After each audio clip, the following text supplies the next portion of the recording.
Oh, no, you were away to sing, and you were away to sing the wrong tune. And I'm going to tell you why it was the wrong tune. Are you ready? We'll have a theme tune. Here we go. The anticipation. Here we go. Oh, wait, what I'm button is shivering. it? I think it's this one. I'm shivering. Are you ready?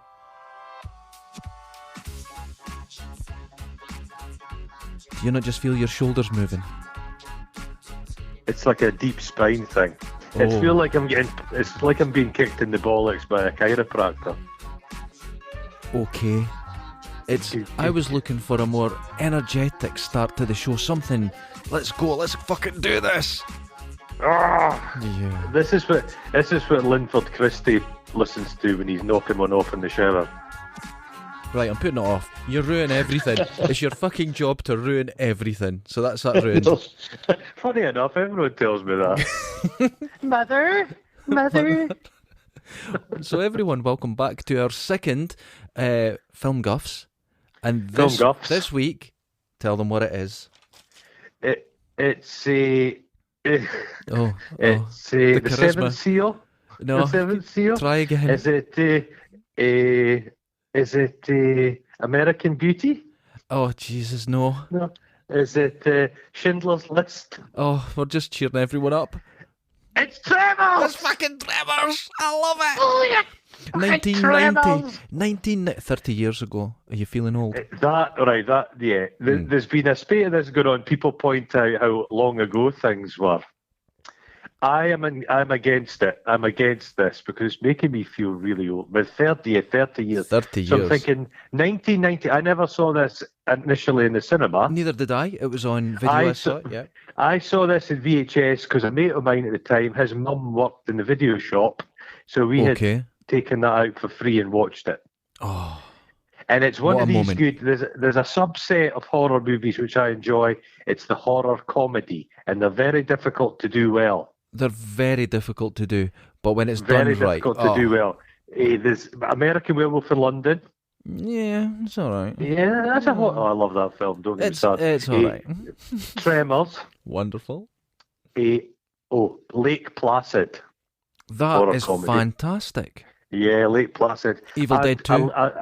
Evil Dead 2. All Evil Dead number 8. Is it not one called Slither? Slither. That's great. Actually, I have a little factoid about Slither. Now are you speaking about the film Slither? No, I'm or not. some sexual practice? No, call it's not a the sexual Slither? practice, and I'm not going off on another film. I'm going to tell you why. In the film Slither, I think it's longer than 10 years ago That's now. a good word to say, isn't it? But check this. The character, there's Kevin Bacon and Fred Ward are the two stars of Tremors. And Fred Yes. Ward's character, right, let's check this, is called Errol Bassett. And in the film Slither, someone, I think it's, I can't remember her name, but she teaches at the Errol Bassett Community School. How that's about brilliant. That's what's called an Easter egg. It brought you back around. You were worried there for a second that I was off on one, but I came back. Well, Tremors, that's how most Dundonians are born, to a wee knee tremor up a closey. Oh, oh God, that's Tremor. Oh, Tremors. Ooh, Tremors. So let's. It stands up pretty well, actually. Well, It's doing my a research the jaunty other night, number. I thought it is 30 years old and it's timeless.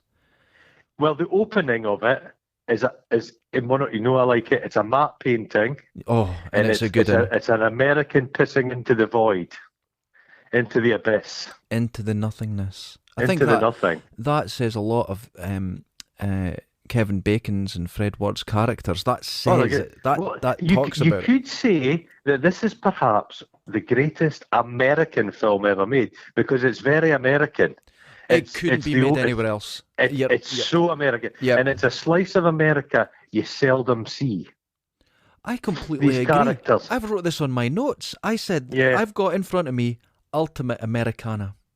Yeah, it's Americana. It's cowboys versus land sharks. Oh, well, the original name of this film was Land Sharks. Land sharks is good. There's a touch of the John Steinbecks about this. It's the American archetype. It's John Ford. There's vistas. It's got that lovely dry water. Exactly. Yeah. Hold on. Listen to this. if John Wayne, this is my notes, ever done a comedy, this would have been it. Yeah. If you could remove the graboids and just put in a gang of banditos. Yeah. Or some Native Americans, some Navajos. It's the same story. You're exactly right. Oh God, have you wrote these down? Because I done notes. I used a pen. I've written these down. The thing is, these are not things I noticed 30 years ago. No. So I think I've improved as a person, because I was sitting there going, God, this film's a lot better, a lot smarter, and a lot deeper than you'd imagine. But basically, it's a big worm thing sucking people into the ground. Yes, but it's so much more. Isn't it that the worm sucking people into the ground? Isn't that the failed American dream, which they all represent? Yeah. And every person, you see them striving for something. Every single character striving, and they're all kind of failing. These are the misfits. These are the hobos. These are the outliers of American society. This is the true American grit. Yes, and that's why I like them all. It's a great duo. The Errol and Valentine. Oh, they are wonderful. Fred Ward especially. The performances are so fucking light and jaunty. I love it. They're great. Although there is one fault. And I'll get to it right now. Right at the start of this, I'll mention the fault that really bothers me. Right at the start, there's a scene where Fred Ward's holding a post and Kevin Bacon is hammering a little nail into it. Yeah. And he doesn't hit the nail once. That guy's never used a hammer in his life, and he goes bang, bang, bang, bang, bang, bang, and it misses every time. It's amazing. The whole putting barbed wire fences on the range. That was the founding of America. That's when they started to kind of guys like Chisholm would have the big ranches that stretch for. There's a lot of American. I wonder if somebody's done a PhD on Tremors. I could imagine so. There's a lot in it. There's a lot. But when you boil down to it, this is what I wrote down. It's hats and denim. And cowboy boots. Cowboy boots and bologna and beans. There's a lot of beans and a lot of bologna. A lot of these, the first two films we've watched have had matte paintings and they've had tinned beans. I think we know what we're like. I think the soundtracks. It's got a jaunty soundtrack. It's kind of got this country soundtrack that jingles along. I think that's the second soundtrack. The first one, I think the guy wrote it wanted nothing to do with it, so it was all pulled. Right. And then they put that one on. And I think the jaunty soundtrack, it really plays. It's worked for it. Everything's just fell. The stars have aligned. It's wonderful. Oh, I know the guy who did the music. Right. Personally. His name is Ernest Troost. Oh. That sounds vaguely Germanic. So, you know what I mean? He has a history. They're like these kind of handymen, hired hands. Yeah, this is what they've done since they've left school. Yeah, they've never gone anywhere. And there's a lot of talk of American freedom, as you said. They're like saying, "Are you going to give up on this personal freedom?" Yeah. And do you think they've ever got a wee bit? Do you think there's been a wee bit of a spit in the palm of their hand and a wee reach around late at night? You know, I've got another note here. The boys seem a bit sexually aggressive at the start of the film. Yeah, Brokeback Mountain. There's a bit of tension, which is wonderful, good for them. But I think there's a lot of sand for that nonsense. Do you think it Errol's the daddy? You know what I'm saying? I would think so. Kevin Bacon, he's a fine looking young man, but he has a very childish. Like Bacon? Bacon's got a wee piggy nose though. He does, but I think that's a delightful little aspect. He could dance. He could dance, but he's quite bandy-legged.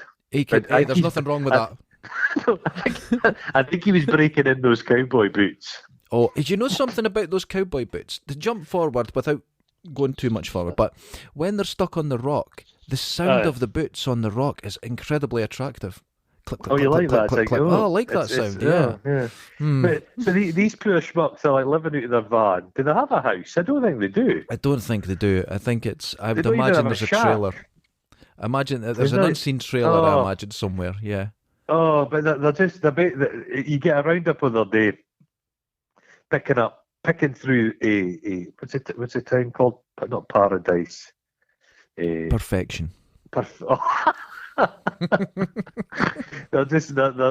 picking through the shite of the people. They're emptying like the feces, the big tanks of human waste, which they get sprayed in quite beautifully. They're enjoying that. But I don't think they shower. I just think they roll about in the dust. They just leave because they're wanting to leave. They need to leave this town. There's nothing there, and there is it Bixby they want to go to, the big smoke. They keep going on about Bixby. It's not like not New York. New York they want to go to. It's Bixby, and I imagine Bixby's maybe the size of Forfar. Yes, exactly. And I think that gives away a lot as well of the characters in the sense that they can't think big. They've never experienced the success of the American dream. So even when they think big, it's still small. No, it's not a piss take of these Americans. It's done with a lot of affection. Yeah, it's affectionate towards people. Mm-hmm. But poor Valentine he's backloaded. Valentine. Yeah. The bit where there's a lady on the move. Yes, there's a Jesus Christ. He puts his. She's like the kind of plain Jane Superbrain type. Yes. Yeah. And that actress was recently arrested on felonies. Moving on. She's looking. I've been doing this a bit, looking how. Oh, I wonder how my favourite actors from these films are getting on. I did it as well. Don't do it. Don't do it. You won't even recognise this young lady. And she's gone that Linda Hamilton way. You know, Linda Hamilton's got I think she's been living a bit of a life. I think I think she's in Vegas probably, and I think Vegas is a cruel mistress. She was arrested in Vegas driving a stolen van with loads of credit cards that weren't hers. Oh, bloody hell. Yeah. Oh, that's bleak. Do you know, I wrote down a Valentine's checklist. For women. Oh, right. Let's hear it. This is a mission statement for life. You will have long blonde hair, big green eyes, world-class breasts, an ass that won't quit, and legs that go all the way up. You know what? Actually, we can joke about that, but when legs go all the way up, I consider that a necessity. Oh, God, that's like something out of the Yellow Submarine. I don't want to stalk. This tiny torso and legs like the Cure. See, that's what you've pictured in your head. I've got legs that go straight into the armpits, and there's nothing in between. That's what my mind done as well. It's not a great description. But what do you think of the whole? They've got the premise of the story. They have to be cut off, so they have to rattle through the reasons why there's no escape. Yeah. So they're in this kind of teacup, surrounded by mountains, one road in and out. Yeah. The phones and the radio, nothing. The radio can't get past the mountains. So once again, we're dealing with a film with the limits of radio technology. That's it. And to be fair, in America, I've been places like that where you go, look, there's roads everywhere, there's people everywhere, but you start realising if we break down here, what the hell are we going to do? And there's genuinely nothing you can do. I'm led to believe Cornwall's like this. There's basically one road in and out in Cornwall. I'll tell you, I've been there plenty of times, and you don't want to break down there. It's like Deliverance. But before flights and that, I believe it was very difficult to get there. It's got its own little. I'm just pouring myself my 5th cup of coffee of the day. Oh, I'm kind of like that as well. I've been getting to the stage now. My coffee's getting stronger and stronger. Oh, that's happened to me. Just to get me through the day. Get you through the day, because you feel like I'm not doing anything. Just to keep me mildly awake. It's not to give me extra energy. It's just to keep my energy. Basically, well, you know, my heart might stop beating. Well, God, I'm not even sure. You have a heart. You have a black knot that needs to be kind of valve. A valve. So it's basically Earl and Valentine have had enough. I get the feeling they've done this pretty much every day for the last 10 years. They pack up to go, but they get drawn back. Yeah, I think they can't escape. I think the depths that we're talking about in the writing, where you say how people can't move, they actually probably feel, and you kind of get the sense of this, a little bit of responsibility for the community. Are they keeping the whole place ticking? I think so. I think they're genuinely, and this is what's represented. They are the backbone of perfection. They are the backbone of America. I think everybody. It's kind of like one of these compounds, a little bit perfection. Mm-hmm. People have taken out there. There's even like a proto hipster, the woman who's got the kiln. That's right. Perfection now would all be glamping and hipsters. Listen, let me tell you something. If you want to experience it in this country, now you know my feeling on the Isle of Lewis, but go there. Uh-huh. Now, everyone in the Isle of Lewis that goes there is running from something, right? Whether it's a divorce or a breakdown or something. They're genuinely there for that. And they all take up pottery and painting. I want to be a photographer. And they open a little gallery in their front room and you could go in and look at their shitey pictures of the sea.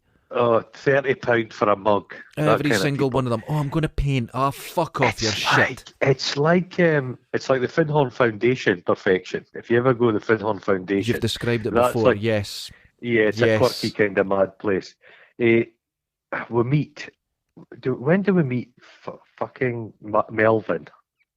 Melvin. Melvin's a piece of shit. He's in the store with Chang. Oh, I hate Melvin. I think he's there. Melvin's. He sees them get he gets them squirted in shit. And he laughs. And he laughs. There's a mocking tone to Melvin. There's only about green in the whole film. Is Melvin's AstroTurf. He's on this little porch. Yeah. Is Melvin a emasculated child? Does he have parents? Who is Melvin? I'm going to tell you who Melvin is. Listen to this. I've got a theory. It's written in front of me. Hold on. Listen to this. Melvin is Hollywood. Hollywood mocks these people and he mocks them. But in the end, when he realises he's in the same boat, he goes to them for help and they're all together. And the people don't turn on Hollywood. They go, look, let's just be normal and move on. And that's how they go, Melvin, you little shit. But at the same time, they look after him. Kill Melvin, but they never kill Melvin. That's right, because the backbone don't do that. And it's got the wee lass in the pogo stick. Is that not her from Jurassic Park? That is. She's a fantastic artist now. Is she? A portrait artist. She's like award-winning. She's incredible. Yeah. Well, she's pogoing. Mm-hmm. That's the biggest line of entertainment in perfection. Just the pogo up and doing the. Now I don't even think there's music in the headphones. I don't even think there's music. No, I thought that as well. She's just got the headphones on, and there's like this. The kid's trying to be normal, but there's nothing normal there. But the pogo sound. I've wrote something down about this. There's this sound, and it's a sound of desolation. I used that word. My God. Oh, yeah. Jesus Christ. It's like, have you ever seen Once Upon a Time in the West? Yes. The beginning of that, where there's no talking, mm-hmm. It's just like Badians waiting on a railway station, and there's a lot of squeaks and barn doors banging and buzzing of an insect. God, Jesus Christ. This could be the greatest film ever made. We're talking our way towards that conclusion. I think this is up there with Freddy Got Fingered. It is up there. Freddy Got Fingered. I think surely it's not. One of the. Now I've been saying for 20 years, Freddy Got Fingered is one of the greatest films ever made, and everyone laughs thinking I'm making a joke. Fingered.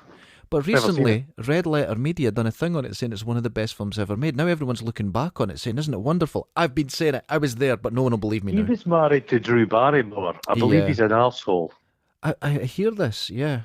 He filled his mum and dad's house with like llamas and stuff that were all shitting on the furniture. That's pretty funny. And he got his dad's car resprayed, so it had like shaggin' wagon on it, and it was like his mum and dad fucking on the bonnet. I can't even remember. You can tell. I've never seen it. I might seek that out. You come from a well-off background.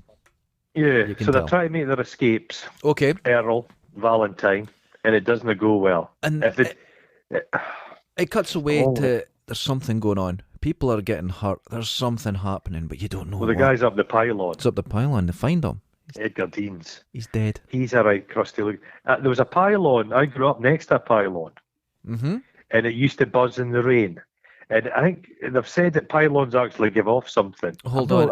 Let me tell you something. Lunatic. No, you don't need to be. You know, there used to be, I don't know if it's still there. No, I think it's gone now. The B&Q down at Tesco's now on the South Road in Dundee. Yes. Now, I went along to the B&Q to pick up 2 strip lights. And walking back, you're parallel to pylons. They fucking lit up in my hands. They lit up. They were glowing. I'm like, what is this? There's a street in Dundee that had pylons up the middle, and they said that people were dying of cancer, but they actually buried the cables. That's right. But we were on a summer's day. This happened in the scheme I grew up in. One of the pylon cables snapped, and it fell to ground like a snake and was writhing about like somebody in a Schwarzenegger movie. Oh. But it touched a tree, and the tree exploded. This is in front of us all, and the sap of the tree came pissing out, and it burnt. It was like biblical, the whole thing. And they had to get guys round, these electrician guys, and they did hot cable work where they don't turn off the electricity, but they deal with the live cables. Mental. That's insane. Mental. So people the madder kids I grew up with used to climb to the top of the pylon. Yes, I've done that. Yeah. I've fucking not done it. Oh, I did it. Well, Edgar Deans does it, and he's up there, and he just dies. The thing is, there's the worms. They're dangerous, but so's nature exposure. That's the big. Here's my next note. Well. Here's my next note. This is brilliant. Yeah. Great minds. Yeah. Listen to this. What is the actual message? Not at the end of the film, but at the start, is that nature is taking things back. Yeah. Where have these fucking things come from? These have been formed by the failures of humanity? Is this nature? Are these creatures created by nature, or are they aliens? Have they been lost in some strata, and it's an earthquake or something's released them? What they the hell explain it in the film, but you've got to listen carefully because I think it could be the editing. They are building a new road, aren't they? They're expanding the road. So the road has now gone through another area that the trucks later on can't get into because there's no road. So it's been a bowl of granite mountains, and they've cut through it, and it's allowed the graboids out, as they're called. They're a deep. They live deep. And it's let them out. What the hell do they eat? Because they're quite hungry. They're very hungry and very large. They're not picky eaters because they eat sheep. They eat anything. They eat people of all persuasions. But you see, you go, well, there's these animals can't eat because there's not enough large food. But look at a whale. They tons of plankton. Yeah. Do you think they're like taking particles out of the soil as well? Yeah, like definitely. Baleen. Oh, like mud baleen. Mud baleen. Yeah. That. Why do they smell so bad? That's what I was thinking. What do they need to smell for? Well, I was thinking about that. And if you're in a dry area and stuff like that, moisture's really low. So how do they digest? Maybe they allow the meat to rot. I've got a note my here. God, you have thought about I've really thought about it. So they allow it to rot. They just let it stew in their stomach. Because they don't have tons of acids and stuff, so the meat rots and ferments. So what do you think about the method drunk. of locomotion? The little toenails down the sides that just rattles them along. Okay, I've got a note here. Muscular, like a worm. If you watch a worm, it constricts, expands. Exactly. I think it could do it. And they're in dry soil. Now, it may be hard-baked, right? And but lower down, it's not. So they could actually go through it. The listeners should look up a golden mole. And they're a mole that lives in the desert and the sand. And they move speedily. Oh. That coffee's just came back with a vengeance. I had a cucumber last night. What? Jesus Christ, I'm still tasting it. God, that's disgusting. Jesus. I think they can move fast. They have their blood's like tomato sauce as well. It's like total Hammer horror blood. Yes, and this goes back to it because it's not high in oxygen. They're gaining, you have really thought about this. Right, so they're gaining all the stuff that runs them from the rotting flesh, the fermented flesh of animals. God. That's why they stink. The smell of death. The workmen. I've thought about it. Yeah. The workmen get a right pasting. I like the way the guy goes and gets himself a little tool out of the back of the vehicle to defend himself from a graboid. Because they think there's like a psychopath on the loose at that point. So they're like, there's a killer, and it's like they've had some history with Earl and Valentine. Maybe the four of them have met up for a drink. It's all got a bit hot and heavy in the back of the work van. You know what I'm saying? You always go to the back of the work van. I'm concerned. Always goes to the back of the van. Always. But they just get slaughtered. The guy gets dragged up into the. Oh, there's a lot of screaming in this. I imagine I would scream if I was getting dragged under the soil by a big, like, multi-tentacled, like, worm. It would make you irate. You know what they look like? They don't look like a worm. There's a thing. I don't know if you've ever seen. You know, daddy long legs, like crane flies. Yes. The larva of a crane fly. They used to call them a Tory worm.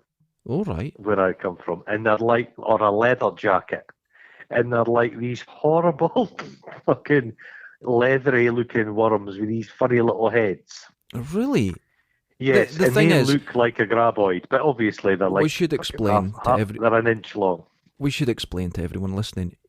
Where you come from is essentially the perfection of Scotland. It's perfection, yeah. There's no mountain range keeping us out, keeping us from escaping. It's just the disdain of the villages around that just look at us and say, "Don't even think about going anywhere else." Exactly. You stay exactly. Put. There's a scene. There's a scene in it which I often thought. I bet you saw this around where you grew up, and it's Valentine is his drinks cooler is a heavily stained toilet bowl sitting in the sand. Oh, they're sitting there on these old couches. Oh. Walter Chang sold them. They're probably still paying off those couches to Walter Chang. Walter Chang is running that. He's got a fist of iron. Yeah.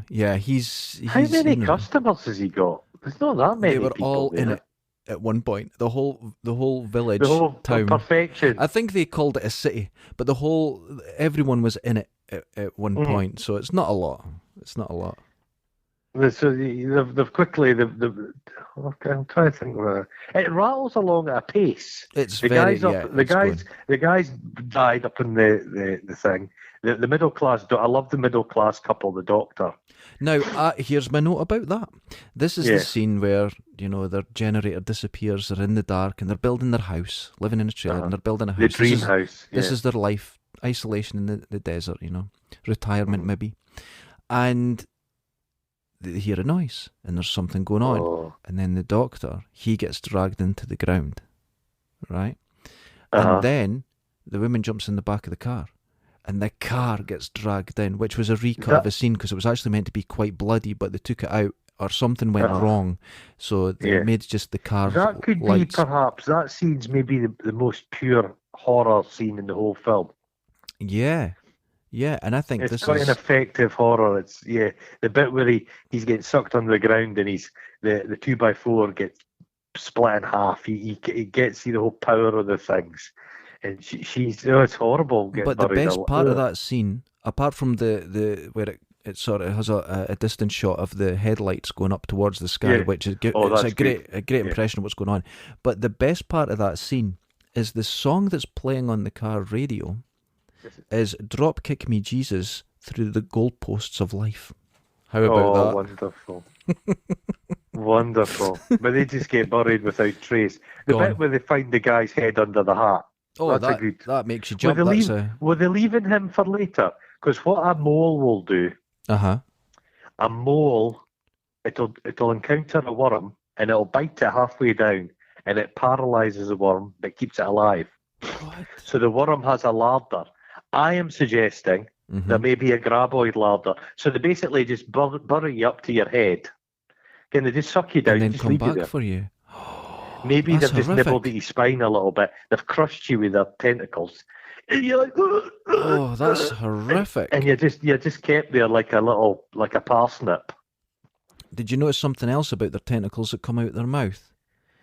They look like a horse's cock they're like a horse's cock with teeth. Yes. But look carefully at them when they're not got their mouth open. They look like rabbits. Oh. Now, those tentacles will come out the ground and sit like a rabbit. Yeah, they're a lure. They don't have eyes. They even said that they don't have eyes. They don't have anything. No, they're fake. God. The little grabbing tongue things, the mouths, are lures. Yeah. Have you ever seen a snapping turtle? It has a little tongue that looks like a worm. Yes, this is it. Wiggle it. This is it. This is it. They're well designed, the graboids. The original graboid, right? Mm-hmm. They went, we can't do this because it has a giant foreskin going over its head that would retract. Right. And they went, no. No, that's not happening. So they ended up on that design, which I think is a stunning design. It's like the Arrakis sandworms in Dune. There's a similarity. Yeah. I think they got it better in what do you think? Tremors. I think so. I think you want Paul Atreides atop a graboid. Absolutely. I think they're much. When you think of the worms in Arrakis, you go, it's just a big worm. Who cares? It's a big worm. Graboids, yeah. I've got one of those. I've got one. I'm sorry to hear that. Film. Oh right. The Arrakis sandworm. It does look like a sex toy. I've had people round and they've given it a look like, what the fuck's that? You collect all the wrong things. I'll just tell you that now. I've got a miniature Sting as well. Oh no. Why would you want? Is he in his sort of blue Y-front things? He is, isn't God. he? Jesus! Yeah. My God! He's a hard Conan. So I love the bit where they find they're trying to leave town. They find the head. They come back, and then the workman. There's just a bit. It's a hard hat full of brain matter. And it's. Oh, you're like, that is so good. It's proper horror. It's proper horror. The practical special effects are good. This film must have cost a bit of money because they've made some big animatronic things. There's one full-sized one, and the rest are miniatures. Right, okay. But do you know how they got the graboids move through the ground? And it was all that earth would move. They got somebody pulling a rope. Yeah, basically, they got a boy, a huge fiberglass boy, buried it, covered it in loose soil, a chain attached to a truck, and just yanked it, and it looks great. Well, I like that kind of. I like anything that's firing underground at speed. It reminds me of the Thing scene where the down in the basement. Yeah, and they have a similar scene with all the and it fires along. Anything like that is impressive to me. It's excellent in that. So they get caught up. They get the horse cock tentacle. Yeah, a rabbit lure. It gets caught in the back of their axle. Chang instantly offers a few dollars for it. Chang, he gets the scientific find of the century for $15. I think that was a bargain. They describe him as old Chang is slick as snot, and I ain't lying. Oh, it's he's the smartest man, and he names them the graboid. He names the legacy of he is immediately onto the grift. But here's the thing: if that poor bastard had survived, he's the one who would have made the money out of this. I think there's another commentary on people who live in the desert, or the salt of the earth people from Hollywood. Yeah. This in Chang's Hollywood at this point, he goes, "I'll give you $15," and they go, "Whoa!" They're thinking we can get cigarettes and some beer off of that, and they don't think beyond it. They know they've been conned. Mm-hmm. But they've been conned endlessly. That's it. You beat me to it. They know they're being conned, and they just go, "Oh well, that's our law." That's it. There's commentary in this, dude. There's commentary. But Chang's store will now be a hipster coffee joint with a glam head, and the women's pottery empire's expanded. Yeah. She'll be making pottery graboids now. That's exactly what it would be. No, the best thing about it, he sells them. He buys the graboid thing for $15. Yeah. And 2 seconds later, he's charging them $3 each to have a photograph taken with it. It's now. So he makes back his money from there. Chang, I love Chang. In Machrihanish in Scotland, there was a helicopter crash years ago, and a load of important military people were killed in it. Mm-hmm. And we were surfing in the area, and we were talking about it. And there was a taxi driver said, "I do Tripstit," and it was tourism. And you often feel in small areas like that, if there's a massive tragedy, they go, "Now it's terrible, but people are going to come and see this, and we can get signs up." It's like whiskey galore. It's like remote places. Yeah, you're right. If someone washes up on the beach, you've got to take advantage of it. It's like native people. If a whale had washed up on the beach, it was bonanza time. You know what I mean? You kind of pass up on these opportunities. Oh God, I love Chang. But Chang's in the Big Trouble in Little China. Yeah, he's a great and my favourite film. Is he still alive? I don't know. Surely I have no idea. I don't think he's as old as you think in that film. I bet he's like 42 there or something. I think he's just got one of these faces. I think he's in his late 30s. Yes, it'll be something like that. He is he's 5 steps ahead. Yeah, he's got a business for a reason, and then that's a commentary on capitalism. Yeah, everything in this is commentary from the perspective of people who are being failed by the American dream. Oh my God! I'm telling you. Yeah, they're like the cowboy saviors. Yeah. Mm-hmm. They're relying on Earl and Valentine. So the horse up, which mm-hmm. is a great scene. Oh, isn't it lovely? Walter Chan goes to them. He says, "Here's some Swiss cheese, and some bullets. Swiss cheese and bullets, man." It is wonderful. When do we meet the Gummers? The Gummers. Oh God, I can't remember. Do you think the Gummers have aged well? I don't think so. The Gummers were quirky back then, but there's a lot of Gummers. There's a lot of Gummers now, and they're kind of scary Gummers, now. Current political. We know how the Gummers would be voting in America just now. Yeah. But they're atop the hill in their like fucking bunker, and I love the way they've been waiting for something to happen, and when something does happen, they fucking leave the bunker. Yeah, they're not prepared. They're prepared for nuclear war. They've spotted a place which is away from kind of the fallout. Yeah, it's defendable. They've got 5 years worth of food. They've got everything. And a big bloody slugworm. In the first 5 seconds, it falls apart. This is what happened now with our current situation of disease and everything. It's like you prepare with our Leatherman multi-tools and all our cool bags, and that means fuck all. No, but there's a bit which I find maybe the most unpleasant bit of the film, where they flee with the horses. The horses know they get spooked. Yeah, and the graboid eats one of the horses. Eats the horse, and it's like it's a horrible scene. Isn't Again, it? horror. Oh, pure and utter horror. When did they kill the? Did they kill the? How did they kill the first graboid? Oh yeah, it bangs its head. It bangs its head because they're running from it and they jump.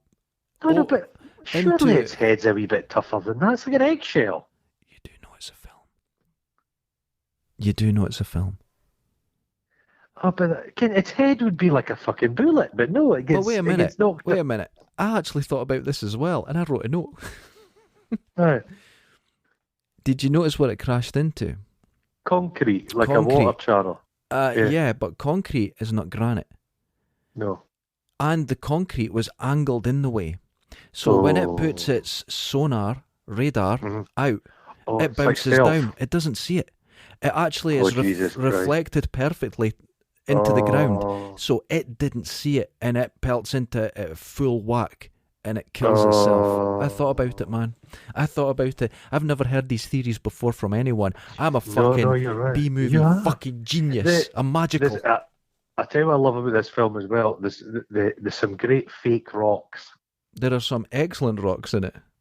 Because I'm like, is that a real rock? Is that a fiberglass rock? But and like in the tradition of these 80s movies as well, that was nice. There's Old Stumpy. So they have like one of the you've got one of them. It's smart. It's Old Stumpy. It's like Stripe out of Gremlins.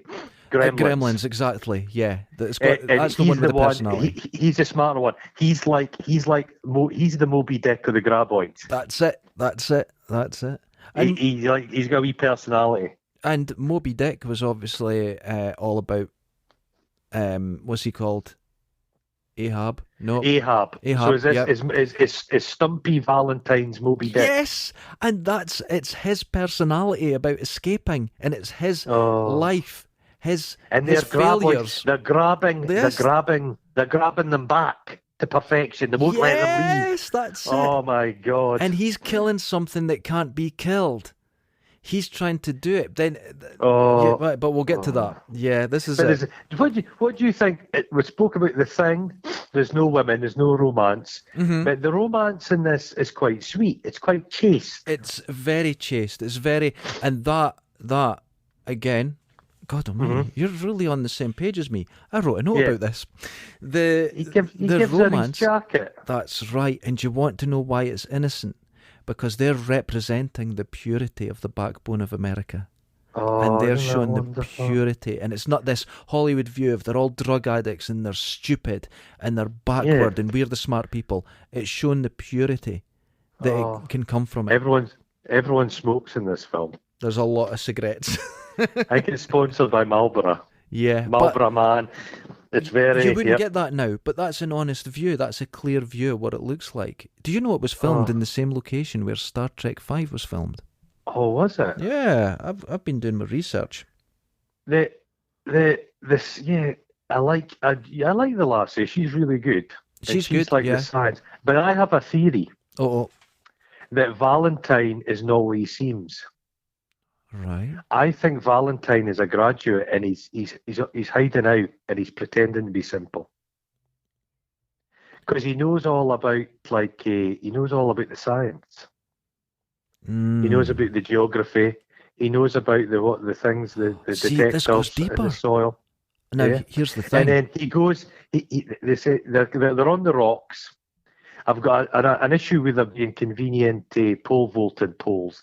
No, I have a theory about that as well, but we'll get to it. But Valentine goes. They're saying if you stop vibrating, they'll leave us alone. That's a theory. They're on the rocks. It's like a drum. And Valentine says, this valley is just one long smorgasbord. Oh. That's a strange word for an ill-educated cowboy. Okay. If we go into that then, I'm thinking about this now. So, he's educated. Mm-hmm. He's sweet. He's the backbone. He's pretending to like white trash women, but he doesn't. It's all a front. Oh. He's got if you check the glove box of their bloody 4x4, there's a book by Proust in it. Yeah, there'll be something like a discourse on inequality sitting in the front. Yeah. Yes! Oh. But he's got it wrapped up in an old dirty magazine. Holy shit, you're right. You're right. Yeah. Because all the way through it, he's on the same page as the scientist. Mm-hmm. But then he always defers to her so it doesn't focus on him. Yeah. Yes. Yeah, we've discovered it. You are a genius. He's hiding Not really, out. But I'll just say it. He's writing this beautifully subtle novel about perfection. Yeah. He's hiding it under. He's hiding it under someone in the back of the utility vehicle. I bet there's a little his false cavity. Is educated. Yeah. His mind is expanded, but his heart is in perfection. Again, purity. What a beautiful story. This is the most romantic Americana story I've ever heard. And it's got graboids in it. It's fucking great. It's got graboids. I love the bit with the brass tacks up. They dig up the dead graboid. Yeah. And he's done a power of digging. He's dug that fucking thing out. Yeah. He's like a dog on a beach. And you realise the scale of the thing. And they're tutoring about with the toenails. And they're just like, and you think, oh God, how many graboids are there? I think there's 3. Is there initially 4? Oh, I'm not sure now. I'm getting mixed up through that. Yeah, I think there might be. Yeah. No wonder. I've seen this as such a deep film. This was Kevin Bacon's most positive favourite experience of any film he's ever done. Loved it. He didn't come back for the sequel, though. No, but he came back for the TV movie that was meant to lead on to a series a couple of years ago. Oh, just a wee payday number, did he? Yeah, and he was a producer. He just loves it. He just loves everything about Tremors. Yeah. I think Bev, they not made like something like 6 or 7 films. There's 5 films, yeah. Oh Jesus! There's what The Fly. Fred Ward comes back for the second one, doesn't he? I'm not too sure for that. I'm not too sure. But the Gummers play centre stage, and it's problematic. The Gummers. They are, but that was Reba McEntire's first film, and she was only 35 in that, despite her face. Oh my God, it's a Dundee face. That's a Dundee face through and through, right there. Yeah, I thought she was near her 60. I just don't like Bert Gummer. I like everybody. I love Miguel. Miguel's a nice guy. The guy that gets sucked down through the tractor tyre. I don't like him. He's an arsehole. But here's the thing. And Melvin's a kind of a Marmite character. Here's the thing with the Gummers, though. And I think there's redemption in them, because it actually covers these people that cut themselves off from society. They don't trust. They might be now perceived as racist, bigoted, but here's what happens. But they do come through for the town. They come through because in the first few seconds, right, their self-sufficient nature, it's broken down by Reba McEntire. She goes, look, they need our help. They need, and then the hand gun's over, their favourite gun's over. It breaks down instantly because they care for people. There's a lot of gun envy in this. There is. All gun envy. That elephant gun. The elephant gun. Now in the basement, when they get attacked, when that scene, they're shooting and the camera just pans to this wall of guns. That's a beautiful scene. That's really funny. Why does he smash the cabinet and not just open it? It's more dramatic. Someone like that is waiting their whole life to smash something with their elbow. He's like Patrick Swayze when he smashes the window of his car to get in. Yes, it's that moment. That's the manliness. But here's the thing with Bert. Bert, is it Bert? I think it's Bert. Bert, whatever. Well, he's in control. But when he sees that he's maybe not in control, he defers to the boys. And he listens to them. And he starts, And I think this shows that even those people that might be a little lost, there's redemption for them. But the actor that plays Gummer, he's playing very much against type, because he's a liberal dude in real life. Yeah. He was in a kind of, I forget what it was called. There was a kind of comedy sitcom thing with Michael J. Fox. Sure, he was the dad in it. All right. He's always. He's not. Oh yeah, I know the one he was in with Justin Bateman. I mean? Yeah. Family something. Family ties. That's it. Family Ties. Yep. But I love. I remember really liking the bit in the basement shooting away. Oh, the special effects there. Now, there's one special effect where it's green screen and it doesn't look good, but there's another scene where they pan from a model to the actors, and it's all in one shot. It's all in screen. It's when they're shooting, do they blink? Are they blinky shooters? I'll tell you what, Reba McEntire knows how to handle a gun. She does not blink. She's not a Mel Gibson. Yeah. No. Because like Roger Moore when he was Bond, God, he used to blink. I always thought he was going to drop the gun. Yeah. That's like you watch the scene in Lethal Weapon where Mel Gibson is shooting at the targets in the range, and he barely opens his eyes. It's so scary firing a gun. It's so you feel he wants to throw it down and cover his ears and burst into tears. Oh, God! But that wonderful scene in the basement where they're being attacked, I think that's a classic scene. But again, how the fuck does a graboid come through their concrete bunker alive? Here's why. Now. You've got again. Are you telling me? I think Gummer's got Miguel to put the foundation in, and Miguel's cut costs. He's bought the concrete from Walter Chang. You haven't paid attention. When the first graboid killed itself, it was in an angled concrete. Oh yeah, okay. Right. It reflected its sonar down the way. Sonar, right. When it goes into this one, it's breeze block. It's transparent and it just fires through it. It's breeze block. Who builds a fucking bunker out of breeze block? Miguel. I could run through breeze block. It's Walter Chang. It's all Chang. Chang's been involved in the building of it. Gummer, I'll give you a good deal on this. Very good blocks. These are impervious to nuclear fallout. You know what I mean? Yep. Breeze block. And to be fair, I've been in American homes. I've been in them, and the basement is just lined with breeze block with a wooden house on it. Yep. How did the Gummers finance their lifestyle? I think he was a dentist. Business? I think he was a successful dentist, and a dentist. I'm thinking chiropractor. Yes, possibly, but then he started getting leaflets. Or he's maybe sold toilet fittings. He's not a plumber. I think he was more educated. I think he's more educated, and he's lost it, and I'll tell you why. Because he's a dentist, and one day all the junk comes through the door, and he goes, "What's this leaflet?" And someone's putting them through doors, and it's about the Illuminati. It's about Bilderberg. He's turned. And he's got an interest, and he's just went, "We're going to this place." And he's checked everywhere on a map, the least amount of crimes, the least amount of natural disasters. That's the safest for us. So he's built his compound, he's got his guns, he's went full on. But the educated man The kind man comes out in this because the community needs him. So even though these communities are seen as, look at all the racists, look at them, they're all white, they're all this and that, it shows them to be kind, caring, and sweet. Oh, the Gummers.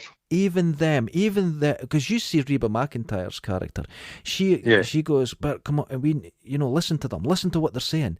They need our help. We can't just. Determined woman, and she goes, we just can't leave them. And he goes, yeah, you're right. So they could have just hunkered down in their mountaintop eyrie and just waited, but no, they don't. They don't. They help them. Poor Perfection. It's not a well-built place. No, it's shacks. It's not really preparing. But they're living in the worst. Some of them are living in like a little caravan. Yeah. What's Chang? Is Chang living in the back of the store?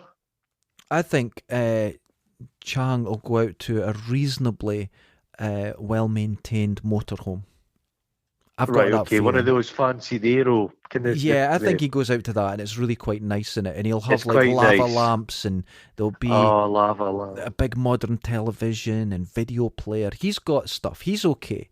In their world, he's a millionaire. You know, he's successful. I think I forgot. Did you notice the number plate, Gummer's number plate? Oh, now what was it said? Because I'm sure there's a joke there, but I forget. Uzi for you. Oh, there you go. But I think this is a great thing, and I think it's more timely now because of that character. Because you're saying you know who he'd vote for, but that doesn't mean someone's evil. It doesn't mean they're racist. It doesn't mean they're wrong. And you can see how people can be taken down a political ideology, but there's always redemption. Do you think the Gummers? Because do you think the Gummers are surveilling Perfection? I think they spend a lot of their time just watching. I think they've kept like detailed notes of who does what. And I suspect they might think that Chang is a Soviet agent. There's a possibility there, but I'm going to go down the sweet route again, because here's what I think. They're there, and they went there going, watch them. You're Gummer-esque. Watch. A note I took was, I was interested in the Gummer sex life. Oh. And I think it's along the lines of a Cobra. You remember when he does a lot of washing his guns, snipping pieces of pizza, and failing to make love to Bridget Nielsen? I think there's a lot. I think Mrs. Gummer's just like writhing on the bed. No, I disagree. And when they do the shoot, when they shoot the graboid, that's a multiple gungasm. They're just like, they really get into that.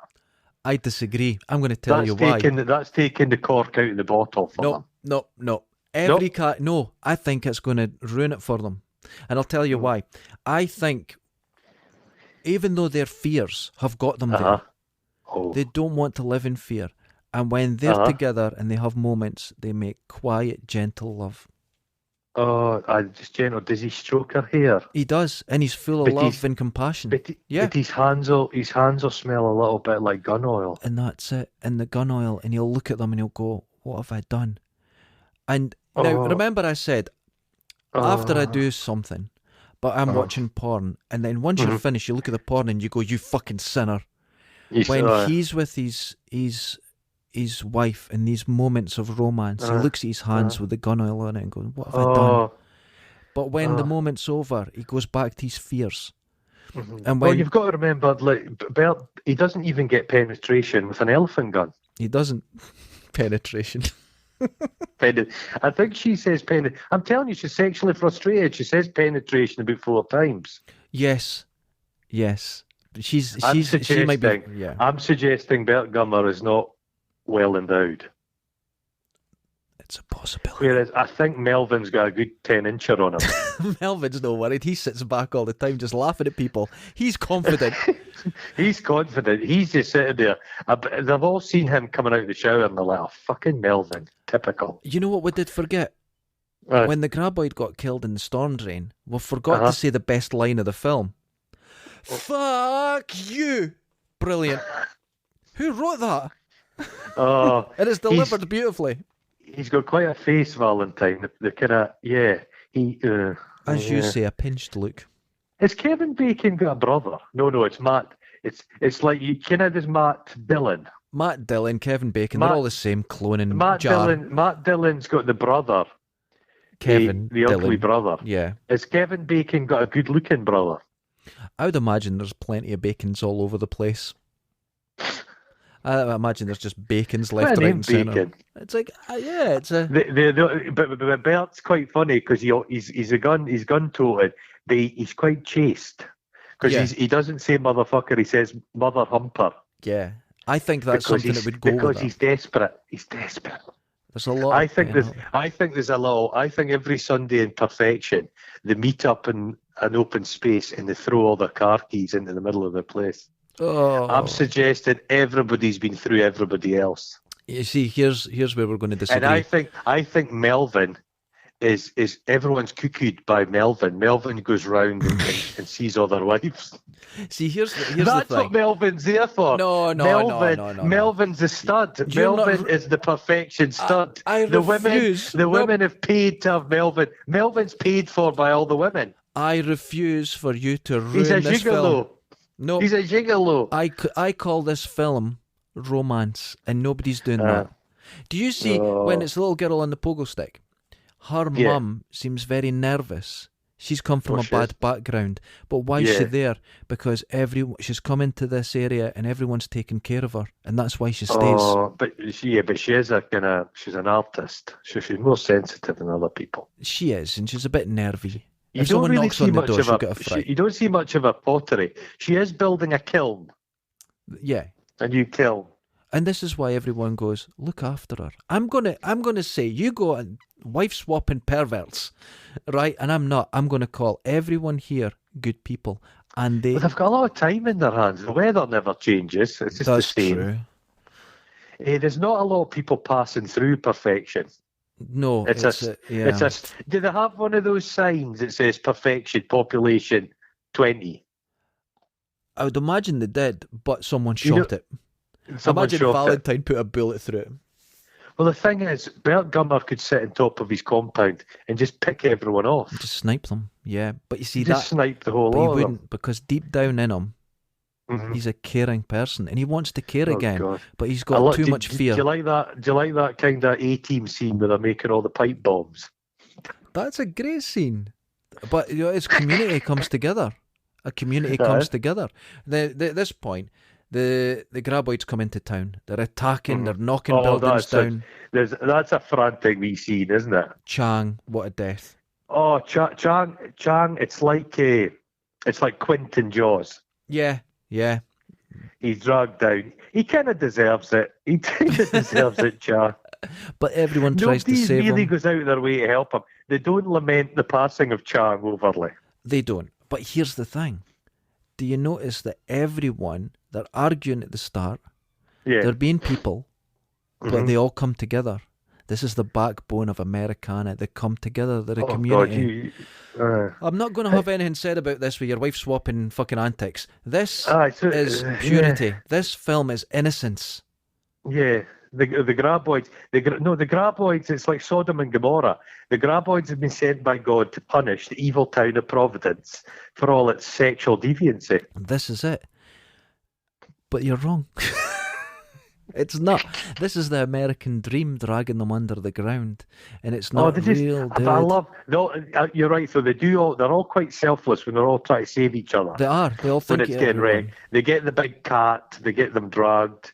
They're getting out of there. The graboids, you start to realise these graboids are smart. They're clever. There's one that's clever. Yeah. How do they communicate with each other, the graboids? Is it infrasound? Is it like infrasound, like elephants? Like elephants, like whales. Could it be pheromones? No, that wouldn't have travelled much in the soil, would it? No, they can't smell. Doesn't matter to them. Is there an area they meet? Is there a meeting hall for graboids? Have they got a clubby? Do they meet up, put their feet up, relax, cheap drinks, have cheap drinks again? Oh, I watch graboid television. There's a graboid. There's a Simon Cowell graboid. You know what I mean? There's a whole community out there because there's not just 4. There's lots of them. But I have a theory. There's thousands of graboids. Yeah, but why haven't you seen them? Well, they're encased in one area, and America's big. But here's the thing. Oh. I don't think they're big. I think they got that size because they got out. And they've been feeding and they've been growing. Yeah, they've been eating well-fed Americans. Have you seen a goldfish in the wild? They're like 6 foot long. It's huge. They just keep small because they're in. Yeah, that's right. So the graboids grow to the limit. Yes. Now. So graboids in the granite, they're basically like slaters. They're between the strata. Yeah, they're like. You're right. You're fucking right. You're right. Did you want to know how I was happy with that theory? I wrote a note. Yeah. Yep. Yeah. No, I agree with you. They're tiny. They're just wood lice. Yep. And then they've grown. They've come out expansive. They've grown big.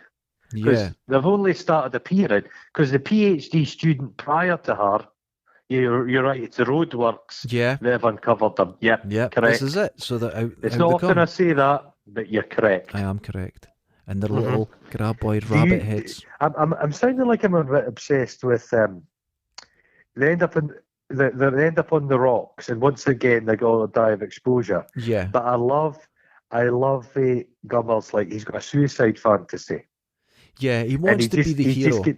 He's just going to blow himself. He's going to walk into the death. I've got a note. Right, here's the note.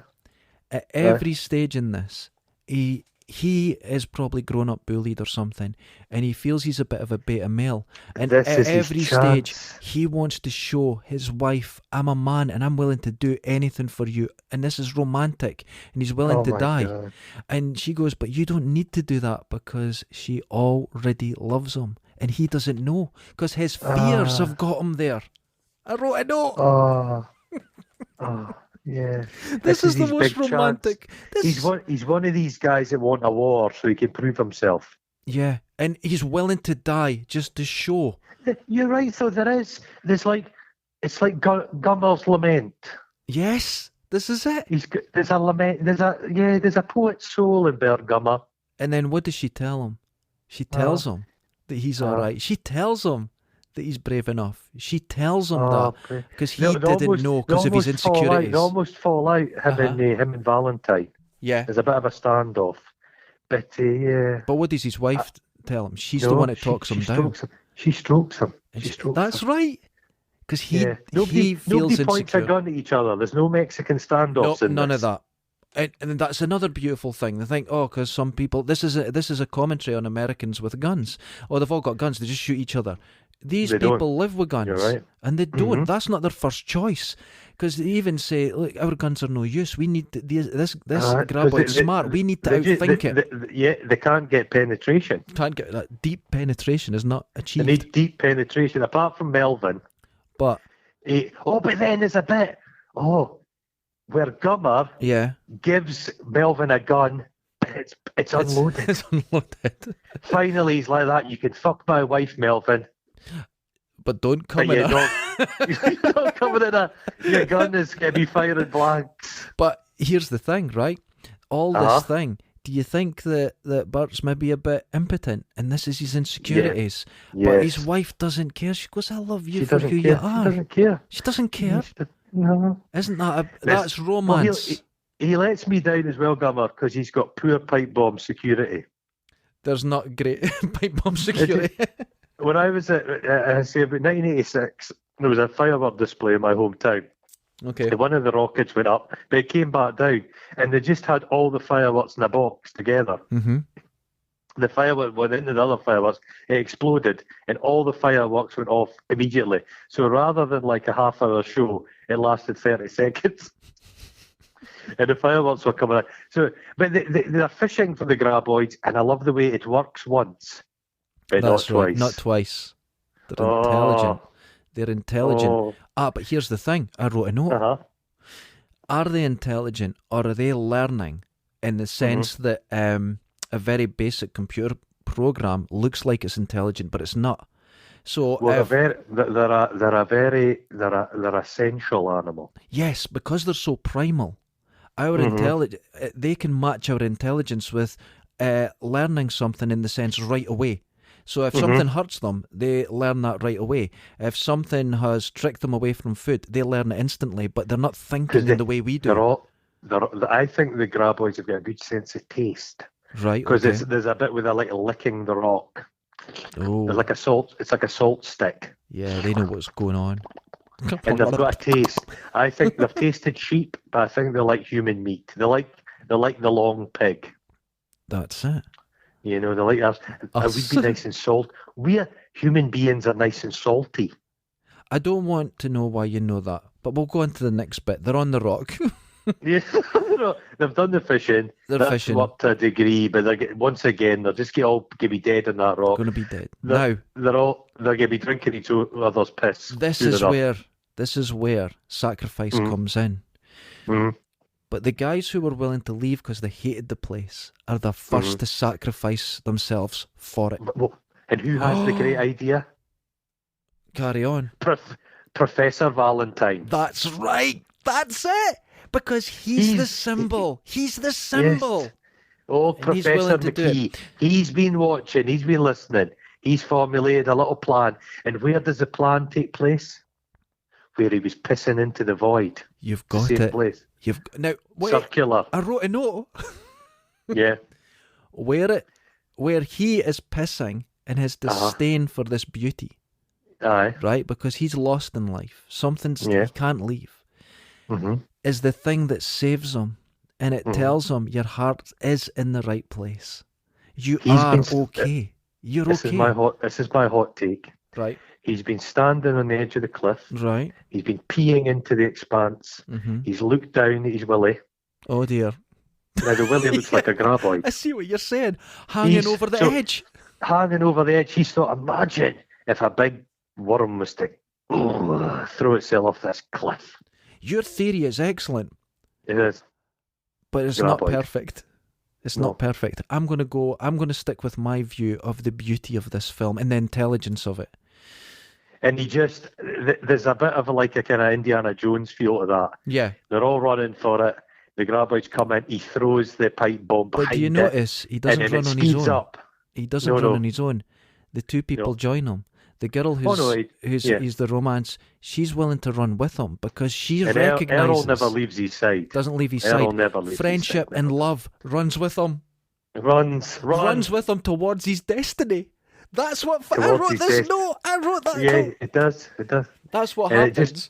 It goes at speed. It just flies off and smashes itself. And it's like a big bus sofa, like a big gherkin, just lying there. It destroys itself, and he's standing up there with on one side of him love, on the other side friendship. Oh my God! And back the town are all cheering, and they're all hugging each other. Well, to be honest with you, it's the wheat from the chaff. It's God bless him. I love Walter Chang, but perfection's better without him. That's it. And even though there's been loss, and even though they have obviously political, social, emotional views which are all diametrically opposed, they come together because they're people and they're all genuinely kind people and they're portrayed that way. In the romance. I like the way Kevin Bacon's bought himself a new hat at the end. He's got this white hat. Because here's the thing, right? He's got the hat, and why has he got the new hat? Why is it such a pale colour? Why is it so... And it's not to do with purity. It's not to do with anything like that. It's to do with rebirth. Oh, wonderful. Oh, no, Errol, you see. Errol is a real cowboy. Yeah. And cowboys in these days, they're not really wearing cowboy hats. They'll wear a baseball cap, really. Yeah. This is getting back to your Kevin Bacon is playing at a cowboy. He's got a silly cowboy hat he's bought out of a tourist hat. Why does Errol stick with him and say he'll defend him no matter what? Because Kevin Bacon went to what was Bigsby. He got a community college degree, but he came back because he didn't want to leave Errol. And those two are best friends, and that's true friendship, and they feel they owe each other. But once again, the scientist, she's going to do well. She's going to be at the centre. There's going to be Nobel Prizes with these things. Yeah. It's all going to work out. So it all ends quite neatly. And they're going to leave, and then he goes, and he goes and he kisses her. But there's going to be more graboids soon enough. Yeah, there's going to be a whole situation going on. Yeah. Yeah. I believe in the late. I think I've seen 5 minutes of the TV show. Right. And I think by that stage, the graboids are bipedal and they can fly. That's right. Nah. I'm not on board with that. I don't want to see crap CGI flying ones. So basically, what we've discovered is this film is a lot smarter and a lot deeper than we imagined. I think this film is an essay. I think this film's too smart for us. Oh, definitely. Watching this film has made us smarter. It's made me care about people more. And this film is all about love. It's all about friendship, and it's about redemption. It's a big-hearted film. Yes, it is big-hearted. Now, yes. We did this last time. Which of the characters are you? Who are you? Chang. You're Chang. Yeah, you've got some of the shopkeeper about you. I'm definitely Chang. No, you're Chang. Hey, I think I'm the lassie just bouncing about the pogo stick. I was going to suggest that. Yeah, I think I've got a touch. I've got the mocking nature of Melvin. However, if we're going to do this game realistically, you're definitely Melvin, sitting there going, "Ha ha, you got eaten." Oh, but don't eat me. Don't eat me. The wee girl. Don't eat me. Don't eat me. Yeah, that's right. I think it's. I must have seen this film. God, maybe 30, 40 times over the years. It's a film that pops up on TV quite a bit. It's you know what? It's one of these films. If it's on, you go, I'm going to watch it. Yeah, you watch it. You don't get bored of it. There's that seems to be moments. The key with the film. We'll do it. Yeah, it's films. You just It's a film. Every twist and turn of it. Yeah, I think I've seen more. There's nuance to this film. Nuance. That I think people. There's nuance. Now, as an adult, that I almost am. I would have to say, in closing, this film is a beautiful representation of what America can be without the bullshit. Yes, I think it's wonderful, and it makes you want to go to perfection. I'm just wondering, there's a thing that kind of pisses me off in American movies. Yeah. And I think it must piss off a lot of Americans. It's the city people, the kind of white collar people, the Mercedes driving people, take to the countryside and are beasted upon by shit kickers, rednecks. Cannibal types in the countryside. It's America, the city, the urban American's fear of nature. Now.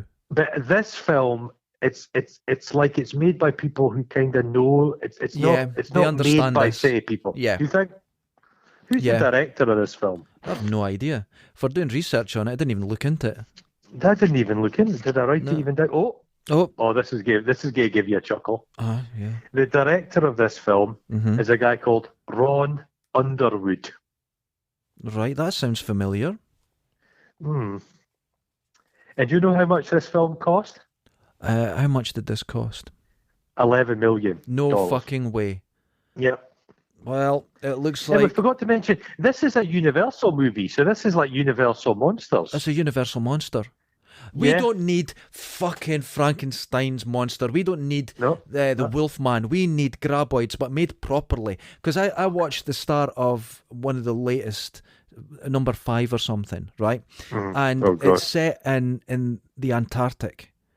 But they've actually filmed it in the desert and used colour correction to make the sand white. Oh, yeah. It's fucking terrible. The Gubbers play a big part in the series, I think. Oh, right, yeah. Is his name, am I imagining this? Is his name not Michael Gross? Oh, I think that could be right. I think you've got it. Is that his name? I think it's Michael Gross. Something like that. Yeah. So, here we are. Yeah. I need your conclusion. What are you going to tell people about this film? Clearly, watch it. It's amazing. But add something. Come on, let's hear it. I would say avoid cocks with teeth. Excellent advice. I would also second that. Wash your jeans. Yes. Occasionally. Don't you think a dusty jean's quite attractive? Even though I don't like jeans, but a dusty jean. They say you're not supposed to wash denim, but I know a guy called Colin with a K, and he never washed his jeans, and his jeans smell of piss and shit. Wash your jeans. Wash your jeans. That's great advice. Yeah, seek out. America gets demonized a lot. Yes, and the part of America that gets demonized is this kind of part of America. Yeah, the part that shouldn't be demonized. Yeah, gets it. But the focus on a person's belief, and they take one element of their belief, and they fail to see anything else. Yeah, that's it. It's a modern condition where somebody believes in something you disagree with, so you just hate them. You hate them. They're wrong. Nope, and none of that. Everybody is a mishmash of things, and you should give people a break. Because I think this is possibly. I'm not a big fan of Kevin Bacon films. But that's it. That's a great film. See, I feel he's good in a trashy film. He's in a film called Wild Things, and he gets his Toby in that one. Oh my God, that's a really trashy. That's got Matt Dillon in it as well. Yeah, it's a really trashy. There's some scenes in it that I like. Yeah. Oh, I know you do. I know you do. But I was thinking that Fred Ward and Kevin Bacon, when as characters in this film, when they're about to eat their beans. Fred will say, "Come on, say your prayers," and Kevin will be like, "Nah, I don't want to," and he'll just do it, So I think there's disagreement, but there's also understanding. Is Fred Ward in that Southern Comfort? He is. I think he doesn't last long in it. I don't think. No, he's a bit. No, he does. He does last quite a while. That's a Carradine and a Powers Booth. Powers Booth's a great actor. Powers Booth's in Red Dawn. He's great in Red Dawn as the pilot. Oh, yeah. He was. I think he was. Powers Booth was at his best in that. What do you call it? Jean-Claude Van Damme ice hockey film. Oh yeah. Okay. Yeah. Fred Ward. I think everyone should rewatch Tremors. Yes, and, watch it. There's more meat in this than you imagine. Brain meat. It gives you a good chew. There's brain meat. It's amazing. I love that about films. You watch for like a thing I just recently. This is Indiana Jones. Right. Mm-hmm. The first one. Yeah. First and best. There's a scene where they're in Tibet. Right. And Marion is playing a drinking game with people. Yes. I just noticed last year. She's playing it against a Scottish guy. Really? He's got tartan on. It's all Scottish people. Probably from Dundee. It's a Scottish guy, Dundonian she's drinking again. There's actually another scene in that film that I'm going to talk about where there's Indy and she goes, "I was wrong. I was young. It was wrong and you knew it." And he says, "I did what I had to do." And in the story, he was 24 and she was 13. Oh, Jesus Christ. Now, that's in the film. George Lucas and that, they talked about it, saying maybe we should take that scene out. Went, no, that's what happened. That's the way I wrote it. Oh, my Lord. Indiana Jones is a paedophile. Well, I got palpitations the other day because somebody criticised the Dirty Dancing, and they called Patrick Swayze's character a nonce. A nonce. I don't think he was in that, though. Was he? But they just said, it's a nonce. It's a film about abortion and noncery. Noncery? And I was like, oh, God. Oh, don't ruin it. But Indiana Jones people, watch that scene. Are we ever going to do a Dirty Dancing film, Guffs? I think we can do that. I think that would be... Can we save it? We'll save it. We'll save it. We'll get in. Not yet. And that'll be a special. It's going to be a frothy number. Oh. We might have to stop now and again. I'll go and have a cold shower and then we'll come Jesus. back. Okay. Here's in conclusion, Tremors is a wonderful film. Out of how many? 10. I'm going to give it a 10. As a film... Oh, fuck. You like this better than The Thing? Yeah. Oh. There's far more... There's parts of The Thing that I don't think are as well made as this, and this film knows exactly this what film it is. Is very effortlessly made. It's a light touch. Yeah, I think they went into it. But I am going to give this a 7.5. You fucking what? 7.5. I like The Thing better. It depends what kind of mood I'm in. But The Thing's a bleaker number. This isn't a bleak film. No, but I will give this the high score. Because it knows what it is. It achieved it. Yeah, okay. It's not trying to be anything else. If you buy, right, here's the thing. When you buy, I'm going to compare the thing to a packet of noodles, right? Now, you open the noodles and there's a surprise in there. There's a jammy Dodger. But you're like, I didn't want a jammy Dodger. It's good. But you didn't want that jammy Dodger. Then you go over to Tremors and you open that noodles and it's just a packet of noodles.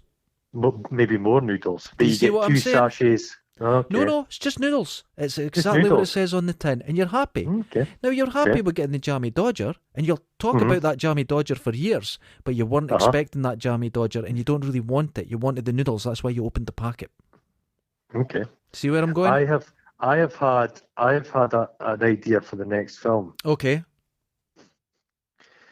Because you're saying you enjoyed this film because it's quite light. I want something dark, blacker than pitch. Oh. Make it fun. Make it fun, dark. I want the film Demons. Demons? Let's do it. It is a classic. Have you seen Demons? Yes. I haven't seen it probably since the early 90s, but let's do it. Demons. Now, people should watch Demons. People have to remember, I watched Demons when I think I was something like 8. Oh my God. So wait, are you exercising something here?